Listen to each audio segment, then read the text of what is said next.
we're in a fairly uncertain time. I mean, when you look at the federal government, when you look at this long run of pretty steady growth that we've been on, it seems like we're at that precipice of a lot of volatility at the moment. Not to say that it will come, but the possibilities out there. And with a change, with volatility, there's a lot of opportunities. When you look at the next 2 years, what do you see as the best case scenario as far as the state of Idaho when it comes to changes at the federal government, changes in the economy, changes in trade?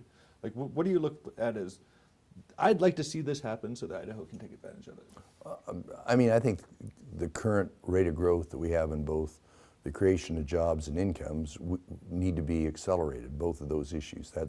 We lead the nation in one and we're in the top 3 or 4 in the other, and that's critical. And we got a lot of runway ahead of us on wage growth, not so much on job growth, because a lot of communities are at full unemployment. There's a lot of variability throughout the state, but the best case scenario is that keeps going at a higher and better rate, particularly incomes and wages. So what leads to that? Is it the federal government making certain changes? Is it cutting strings on certain programs? What causes that best case scenario? Well, the federal government will have an impact, but basically it's Idaho entrepreneurs doing the right thing.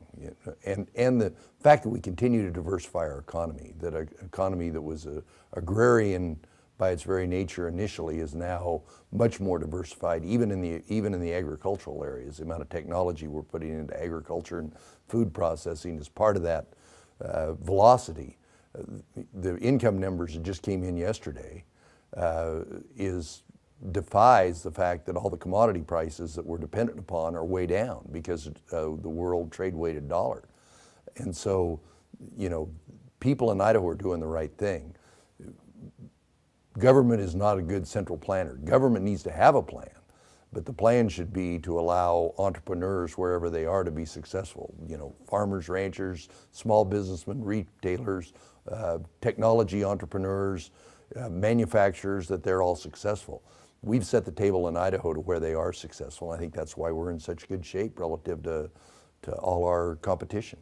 And if all those businesses do the right thing, I mean, all those farmers work really hard, all those dairymen work hard, Micron works hard, everyone kind of does their piece of the puzzle. What can the state of Idaho do to make it easier on them? How do we benefit from that good trajectory? Because farmers tell me, look, you can work as hard as you can and you might lose your farm based on random things. That's exactly right. But the more we diversify the economy, some of that disruption is going to happen. But the more we diversify the economy, we can suffer those blows if we've got general upward velocity. The most important thing the state can do is set the table from a regulatory tax environment. But right now, the critical component is talent, is education, is career technical training, is a great K-12 system, is a higher education to where those great entrepreneurs can get the talent they need to invent the new whatever it might be. So I'm hearing what the state of Idaho needs to do is get them that workforce that they need. Absolutely. How do they do that? Well, we're doing it right now. I mean, the biggest increase in the budget last year was in the career technical area because we've got a real need, whether it's the construction industry, whether it's manufacturing, whether it's the old traditional industries that continue to modernize. We're building a mill in my hometown today that will have about the same output as our old mill, and it's going to have about 1/7, 1/5 of the workforce.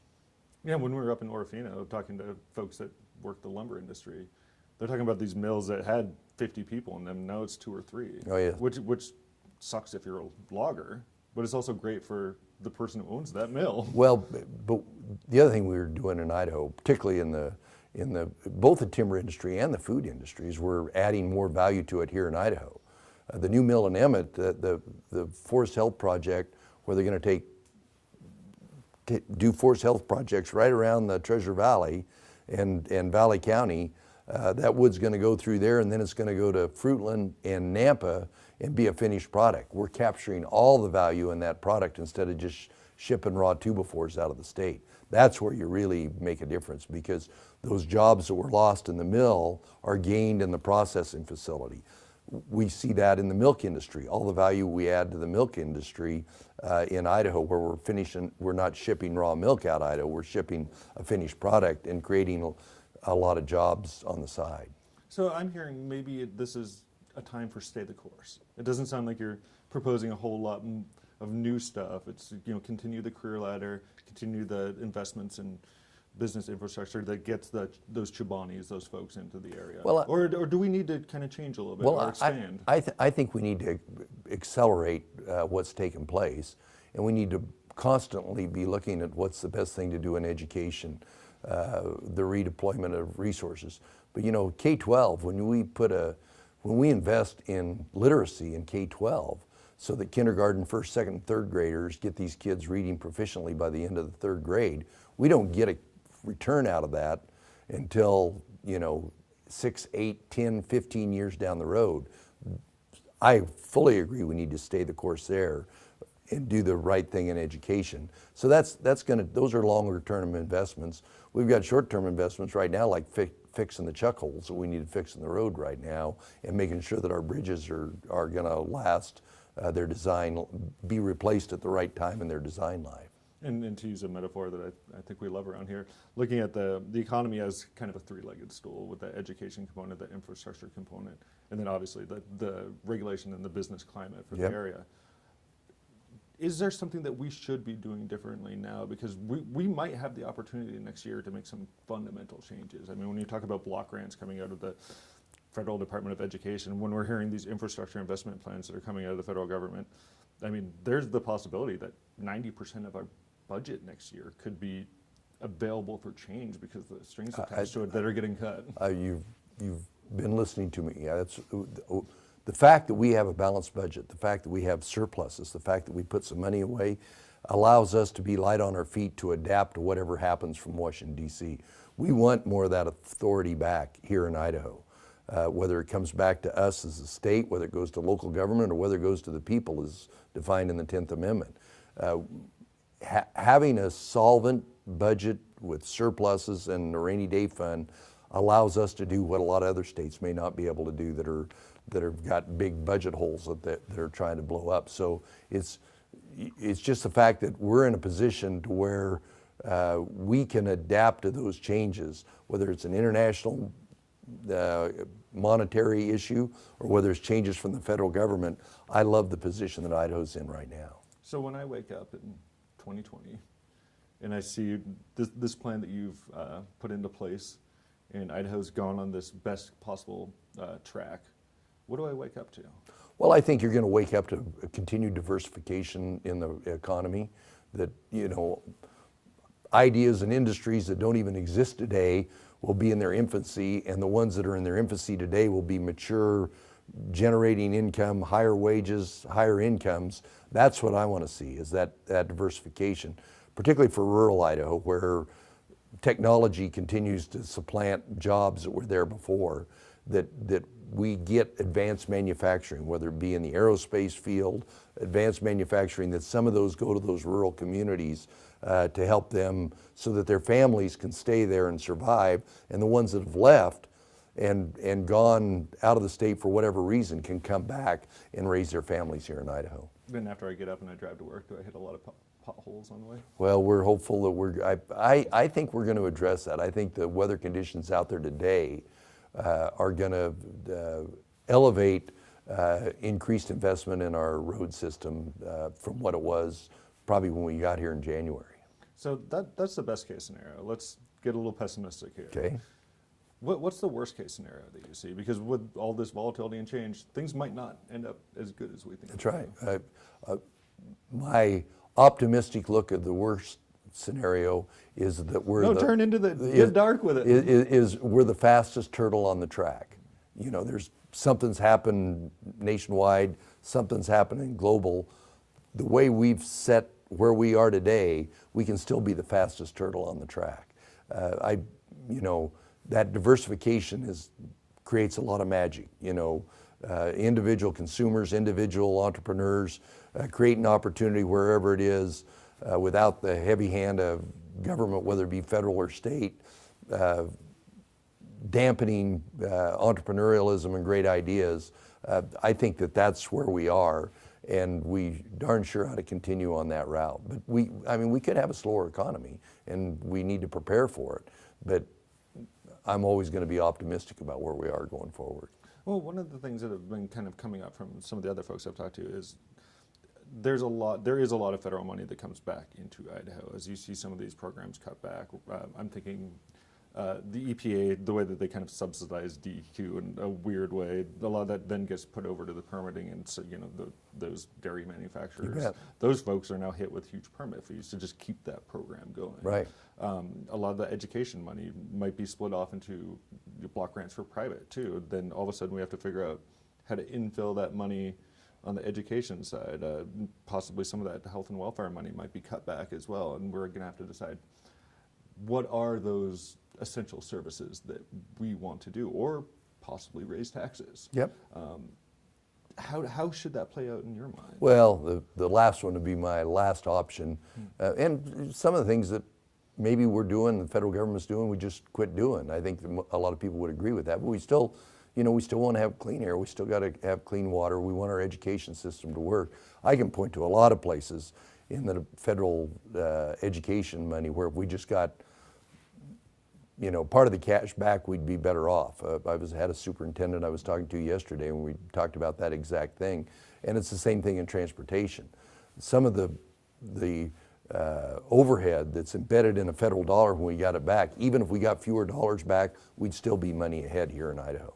And talking to some of the folks, I mean, there's certain programs that we do because that's where the federal dollars Exactly. go to. Are there some of those programs that if we get $5 back on the $10, but we can put it to something that we want to do, that Exactly. we'd be better off? Can you kind of highlight some of Well, those? but I think we're in a position. The fact that our budget's balanced, the fact that that we've got some money put away for a rainy day fund, we have the luxury that most other states do not have. That we can look at that, and every 2 years we elect a new legislature, so it's a little hard for us to say, here's what you're going to do in 2, 4, or 6 years. The legislature's going to do. But I believe the people of Idaho, collectively the people of Idaho, there's a general consensus about what we want to do. We absolutely have to grow so we have opportunities for our kids to stay here in Idaho or return home. And there's a general consensus that diversifying the economy is a good thing, that providing opportunities in rural Idaho, that we have to have an infrastructure going forward. And so I see a lot more consensus than I see. There's a lot more. As a matter of fact, there's a lot more disagreement within one half of the one party in the legislature than there is the general population that I talk to in Idaho. No, I mean, you look at some of those surveys, like the one that BSU did, it seems like there's consensus on a lot of issues, but you wouldn't necessarily know that here. Well, our constitutional system with the separation of powers and bicameral legislature, that's part of why it exists, is for that healthy skepticism of whatever changes or whatever new programs there are, and that's all right. That's part of the system. So when I wake up in 2020 under this worst case scenario, what am I waking up to, and how's it different than that best case scenario? Well, we will not be making the advancements at the speed that that the incomes won't be going up as fast, that we won't be making the investments in education as fast as we want to. We won't be modernizing and advancing our infrastructure as fast as we can. We'll still have that trajectory, it just won't be as fast. And moving to your pragmatic vision of Idaho, what happens most likely if your kind of little ball that you're looking into, predicting the future? What's the most likely scenario? Well, I think some of it's related to whatever happens to the economy overall. But I think because of the investments we're making today in the last few years in education, I think education's going to advance. I think that we're going to see growth, but we're going to see that constant change in the economy that takes place in a dynamic economy. And there are going to be some people that are going to lose their jobs, and there are going to be some new great job creators around. But I like our position. I tell people if they sold stock in states, I'd be more than happy to go out and sell stock in Idaho to anybody that wanted to buy it, and I think they would buy. I was at a recent trade show, and entrepreneurs from other states were just clamoring about what do we need to do to move into Idaho. That's pretty encouraging. And it sounds like your best case scenario and your worst case scenario, you had a pretty similar plan for what the state government here should do. I'm guessing that holds for your most likely scenarios. I do. I mean, I think, you know, but you have to be able to, you know, when we had to cut our spending by 1/3 in 2008 and 2009, in there, the goal was to still keep the economy going on, and you know, we've recovered better than almost any other state. We were heavily dependent upon the speculative real estate market, way more than we should have been, but that was just what happened. But the fact that we did the right thing and didn't raise taxes back then is, you know, bodes well for us going forward. And you know, there'll be economies go up and down, but we still want the general growth rate to where our net goal should be that our kids that are here in Idaho have a chance to thrive here in Idaho, and the ones that have left can come back. And when I actually wake up in 2020, outside of, I'm pretty sure you're going to say, you'll see me being sworn into office. What do I expect to see in 2020? Oh, I mean, I think more of the same, but there'll be disruptions. You just gotta, this weather out there today is causing a huge disruption. Our ability to cope with it, but that's what we should do. I'd like to see us not have a big increase in the size of government in Idaho. That you know, solutions all don't come out of Boise. That we have this great partnership with local entities of government and local communities that because they're the ones that are going to be faster on their feet about adapting to that, and some areas are going to really thrive, and some areas we're going to have to keep helping them up, but I think a lot of the solutions need to be local. I think that's part of the problem in America, is that a lot of that power has gone up to the ladder, up to Washington, D.C., and even to the states. We need to get more of it to the people and to the communities. And the one thing that I think is a little bit different about what you're saying than I've heard from some other people is most of the other folks I've talked to were concerned with what that top-down effect on Idaho might be. It sounds like you're more looking at that bottom-up effect on Idaho. Is that the fundamental difference in your vision than a lot of people in this state has? Yeah, probably. I mean, I know that all wisdom doesn't permeate out of this building that we're sitting in right now. When you go to these communities that have been hit with a body blow, you know, loss of their major employer, the state just needs to be there, kind of facilitate some of that stuff, and then allow, you know, the local elected officials, the community leaders, and the entrepreneurs there to succeed. And you know, once in a while I'll find out about a company, enormous company, you know, 30, 40, 50 people in an area nobody even knows about.